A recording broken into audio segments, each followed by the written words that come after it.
I haven't reviewed a video game in a long time, so I thought it'd be fun if, in honor of October, we review a horror themed video game. So let's review The Quarry.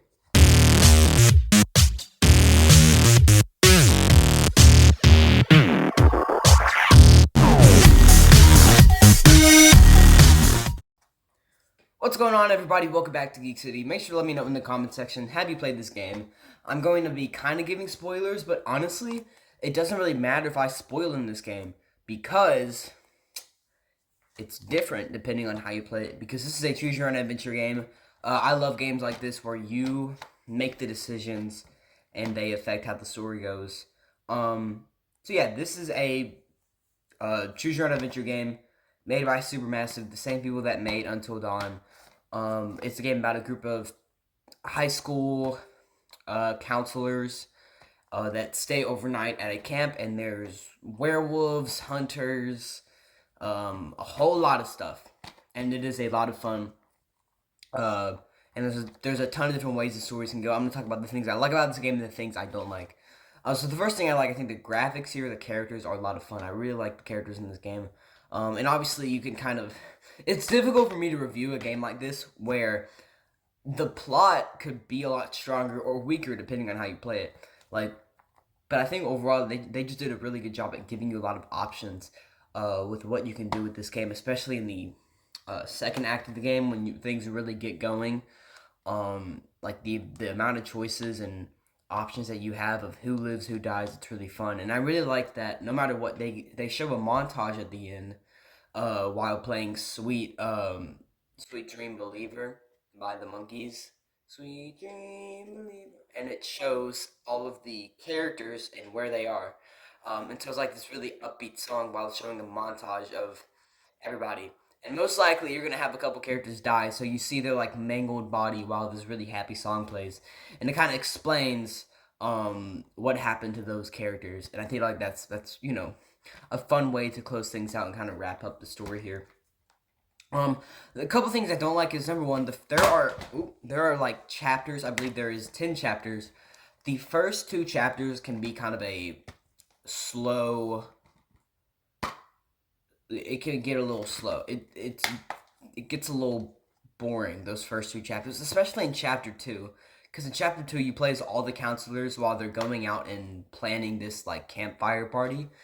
So you just see them all go on like little adventures to get stuff. Like one group goes to the woods to find like sticks.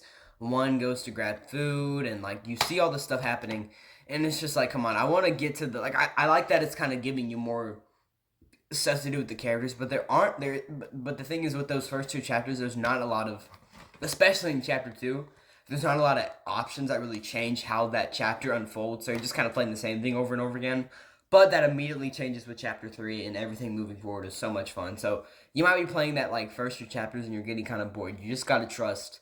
You gotta trust that once things get going, it gets really, really fun. My one other two other little nitpicks, and then we're gonna go back to talking about what I love about this game. First thing is the quick time events. So there are quick time events, like you'll be running in the woods and you'll have to click a certain button to dodge a tree or something like that. Like quick time events in video games. Everybody knows what I'm talking about. In this game, the quick time events are really, really, really, really easy. So it's not really, because one of the fun things about games like this is it's fun to see all the different ways that it could end up going, really bad or really good. And so when you have a game where quick time events are so easy, just it's like one button. It's just like there's not much. It's so easy. So sometimes I would intentionally mess up the quick time events just to have something happen, because I feel like that'd be more fun than just sitting there like, I feel like that'd be more fun if they made it a little more easy for you to do. And then the other nitpick, and this is my one real critique of this game, is some characters are kind of locked into a specific plot. You can change certain things about how it goes, but it's still going to kind of be the same. And I'm going to have to talk a little bit of spoilers here. Now, it might turn out a little differently, because some of these characters you might end up accidentally killing them beforehand. But for me, I played this game like 5 times since I got it, and I've kind of had the same problem that I've run into where there are certain characters that kind of don't get involved in the plot. So for example, I want to talk about Jacob. So the guy with the cap, I believe his name is Jacob. He's in love with that other girl. I forget her name. At least right there, I forgot their name. But that's not important. But what I've noticed is what normally happens is he gets captured by the hunters, and then he gets locked in the cage for basically the rest of the game until the end, where he could get rescued if you do it right, and he gets rescued, and then he cries in the woods, and that's his story. I'm pretty sure there is no way for you to have it to where he joins the rest of the group, because what happens is he goes to rescue that girl, and that's when he gets captured by the hunters.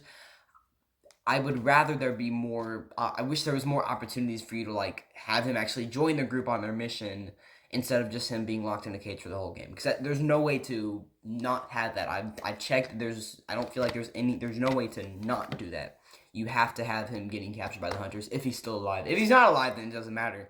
But if you have managed to get him at that point, he's going to get captured no matter what. And that could be said for a couple other characters. Nick, I believe is his name. Spoiler alert. If he's not dead by chapter 6, he's gonna turn into a werewolf no matter what you do. It doesn't matter. He turns into a werewolf, and then that's about it for the rest of the game. He's gonna be in a cage. They capture him, and then he could get freed or what, but it doesn't matter. Um, I think it's fun though to have. I think they did. I feel like that's not as much of a complaint because it's kind of fun to see one of the characters get turned to a werewolf no matter what you do. I feel like that's fine, but they're like because of the way that some characters are locked into certain things. I'm a guy that likes to have like character arcs and stuff, and so even in this game, I'm trying to do like the best I can. And this subplot with Jacob and that girl is never solved because they don't see each other again because he's in a cage the whole game. I feel like that would have been fun if there was more talk and like stuff that you could do like character moments, but you can't really do that because they're kind of locked into certain things. But let's go back to talking about what I love about this game. The cast here incredible. All of them do a really good job. There's a lot of fun. I forget his name. Sam Raimi's brother, Ted Raimi. He's in here. He's a lot of fun. He plays a cop. I love the variety in endings. I got totally different endings the first 2 times I played. The first one I played, almost everybody died, and I didn't do a very good job. The second time I did it, I had a whole nother, totally different ending involving a whole nother place, involving the cop and Lori and Nick going to the woods, and killing the werewolf curse. So that's really fun. Is that no matter like you can get completely different endings. The first ending I got, most people died in that house, and that was it. But in the second ending, they went off in a car to go do another subplot, and then that was how the game ended. It was me having to finish that plot, which is just a lot of fun. The variety that you can have at the ending here. You can have some reuniting moments that you can only have by doing certain choices, and I feel like that's a lot of fun. I like the variety of like different antagonists. I like the mystery where for the first couple of chapters you really have no idea what's going on. You're really kind of in the same scenario that the teenagers are, where you're just like along for the ride. You don't really know what's going on. Now, obviously, as you know, once you replay and all that, you understand it a little more. But it's fun to see what choices you make the first time when you don't know who you can trust and whatnot. I feel like that's a lot of fun. So overall, I really enjoyed this game. I'm gonna give it like an 8 out of 10. And if you enjoy like horror games and choose your own adventure stuff, I would recommend the Quarry. I think it's a lot of fun to play. And as someone who likes a lot of like horror movies, it's really it has a lot of like tributes to like the classic, VHS style, camp horror movies of slashers. But it has nothing to do with slashers really. But it's so much fun, and I recommend it. So if you guys enjoyed, make sure to let me know in the comment section. Have you played this game before? Do you want to play this game? Make sure to consider liking, subscribing, and as always, stay geeky.